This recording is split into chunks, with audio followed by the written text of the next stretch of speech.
캠리는 중형 세단, 데일리카로서 편안한 드라이빙 감각을 갖췄다는 평가를 받고 있습니다.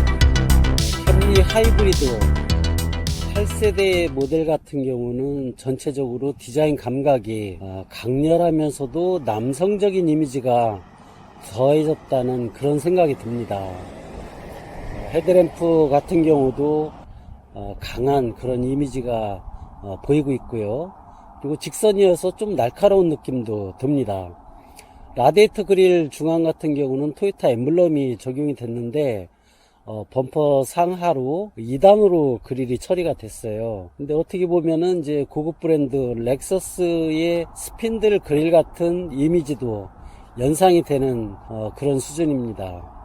범퍼 하단에 크롬으로 적용한 바도 상당히 좀 깔끔해 보이면서도 어떤 그 인상을 강하게 심어주는 그런 역할을 하고 있습니다.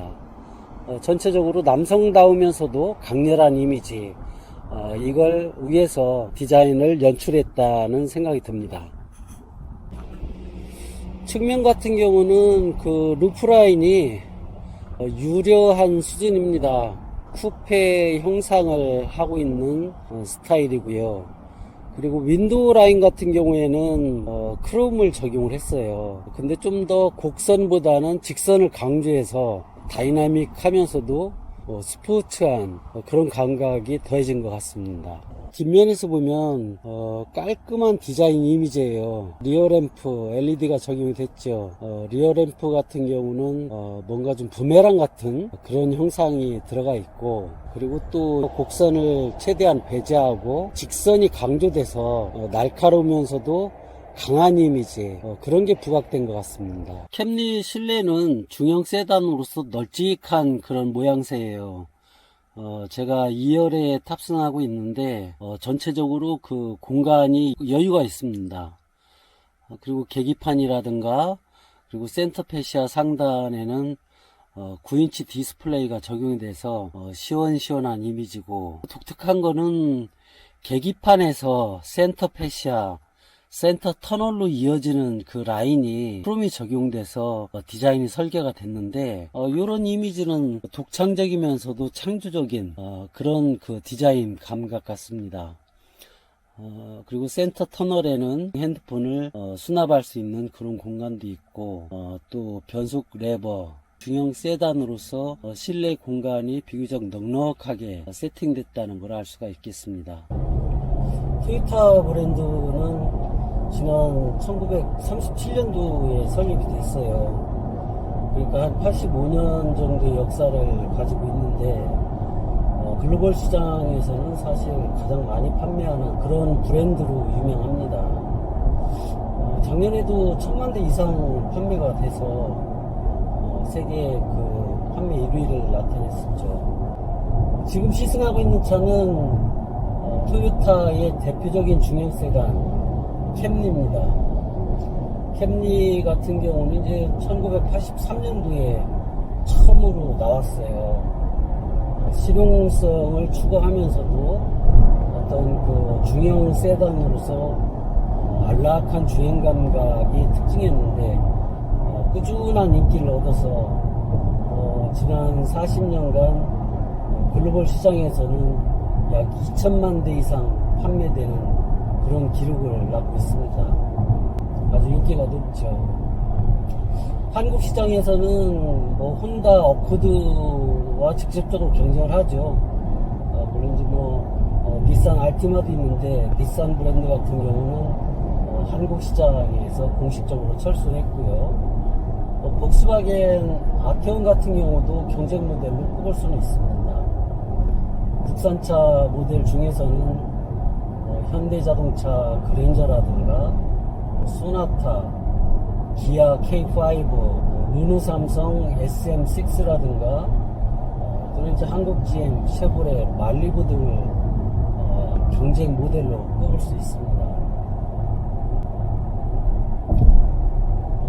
지금 시승하는 캠리 같은 경우는 이제 하이브리드 모델이에요. 그러니까 배기량 2.5리터급의 가솔린 엔진이 적용이 됐고, 여기 이제 전기 모터가 사용이 돼서 연료는 이제 전기와 휘발유가 사용이 되는 거죠. 두 가지 연료를 사용한다는 점 하이브리드로 꼽히고 있습니다. 사실 요즘에는 우리나라 그 자동차 시장 환경이 아주 빠르게 전기차로 이동하고 있거든요. 근데 토요타 같은 경우에는 이제 하이브리드 차에 대한 역사가 오래됐고, 또 아직까지는 전기차가 현실적으로 일반화되지 않았다라는 점 때문에 하이브리드 차를 시장에서 내세우고 있습니다. 그렇지만 이제 뭐 토요타 역시도 향후에 이제 전기차에 대한 가능성 이런 것 때문에 전기차 개발을 본격화하고 있는 것은 뭐 사실이죠. 토요타 같은 경우는 이제 하이브리드가 전기차가 대세가 되는 그 타이밍 직전까지는 하이브리드가 이제 대체를 할 것이다. 현실적인 관점에서 하이브리드 차에 대한 중요성을 높이 생각을 하고 있는 것 같습니다. 근데 장기적으로 봤을 때 하이브리드는 지금은 이제 친환경이라고 부르지만 전기차 같은 경우는 이제 무공해차로 불리잖아요. 그래서 좀 몇 년이 지나면 하이브리드 차 역시도 어떤 환경성이다라는 거에 대한 어떤 그 용어 정리가 다시 바뀌지 않을까 그런 생각이 듭니다. 캠리 하이브리드는 시승하고 있는 모델이 2022년형 모델이거든요. XSE 모델인데 전반적으로 이제 디자인이라든가 이런 것이 바뀌었고, 또 이제 그 안락한 주행 감성 이런 점이 이제 특징입니다. 하이브리드 모델이다 보니까 지금도 뭐 주행하면서도 정숙한 그런 감각을 보이고 있습니다.